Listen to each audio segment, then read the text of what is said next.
Today, we are diving into a really fascinating puzzle from one of the great spiritual masters of the 20th century, Swami Shivananda. See, he left behind two incredibly powerful but seemingly opposite paths to enlightenment. So here's our game plan for unpacking this. First, we'll lay out what the Sivananda paradox actually is. Then, we're going to explore the path of strict discipline, and follow that up with its total opposite, the path of boundless compassion.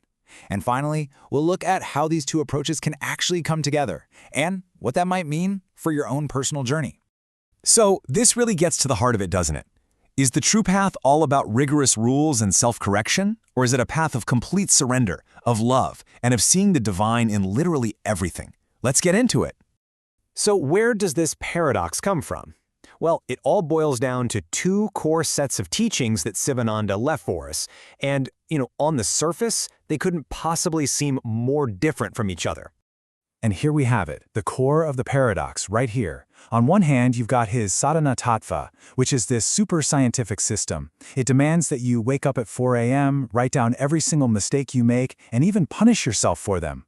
But then, on the other hand, his yoga of synthesis teaches that the real goal is to dissolve the ego completely, through boundless compassion. So, which is it? A strict rulebook or a total transformation of the heart? All right, let's start by looking at the side of strict discipline. The whole idea here is that our minds are, well, kind of rebellious and tricky. Without a strong framework, it's just way too easy to get led astray. Sivananda himself famously said, "An ounce of practice is worth more than tons of theory." And that's really the core argument here. It's easy to talk about compassion, right? But real spiritual growth, that comes from concrete daily actions and things you actually do.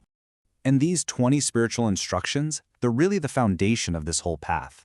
And they are incredibly specific. We're talking waking at Brahma Muhurta, that super auspicious time just before sunrise, controlling your diet to calm your system, observing silence to save your energy, and even reducing your stuff to cultivate non-attachment.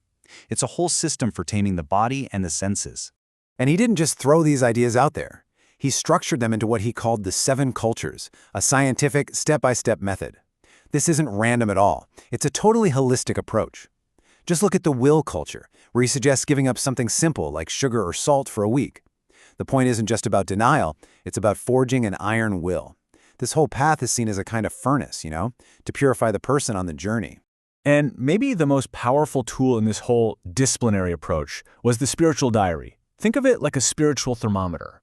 Every single night, you'd measure your faults. How many times did I get angry today? How many lies did I tell?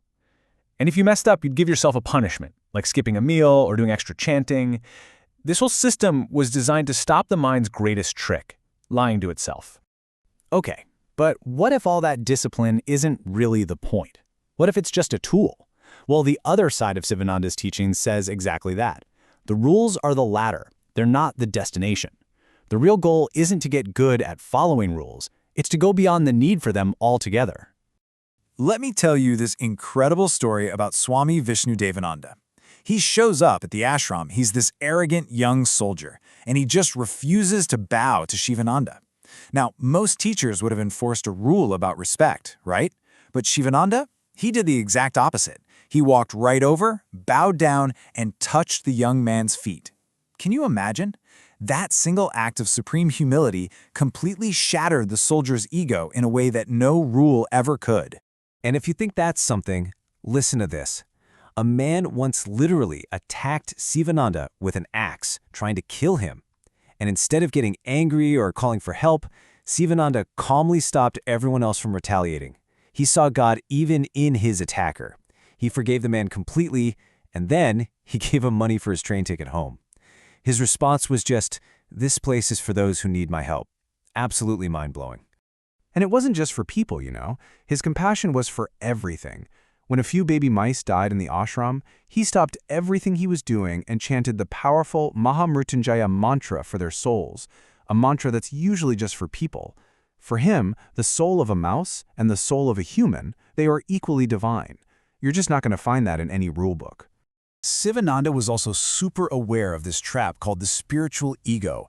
That's when your discipline actually starts to make you arrogant. So when Swami Vishnu Devananda grew a beard to look more like a yogi, Sivananda didn't punish him. He just went up to him with this loving, kind of sarcastic smile and said, "The beard suits you. We must impress people." And that subtle, loving jab worked instantly. The disciple got it, realized how silly he was being, and shaved it right off. It just shows how a master's awareness can be so much more powerful than any rule. So how do we make sense of these two extremes? Are they really opposites? Well, this is where the yoga of synthesis comes in. It offers a way to bring them together, suggesting that discipline and compassion are basically treatments for different sicknesses of the mind. Okay, to get this, let's use an analogy. Picture your mind as a mirror that's supposed to reflect your true self. The first flaw is something called mal, or impurity. This is like a layer of dust covering the mirror, and that dust is made up of all our selfish thoughts and past negative actions. The second flaw is vikshep, which basically means restlessness. Now this is like the mirror itself is constantly shaking. The mind just can't stay still. It's always agitated, always distracted, and it can't focus on anything for very long. And finally, the third flaw is avaran, the veil. This is like a thick cloth of ignorance that's covering the mirror completely. So even if the mirror is perfectly clean and perfectly steady, this veil still stops you from seeing the reflection of your true self. Now, here's the beautiful part. The yoga of synthesis has a specific cure for each of these three flaws. To clean the dust of impurity, mal, you practice karma yoga, which is selfless service. To steady that shaking mind, vikshep, you practice bhakti yoga, or devotion. And to finally remove that veil of ignorance, avaran, you practice jnana yoga, the path of knowledge. It's about a balanced development of our hands, our heart, and our head. And if you want to boil it all down, Sivananda himself did it perfectly in this simple little poem. Did you notice the repetition of a little?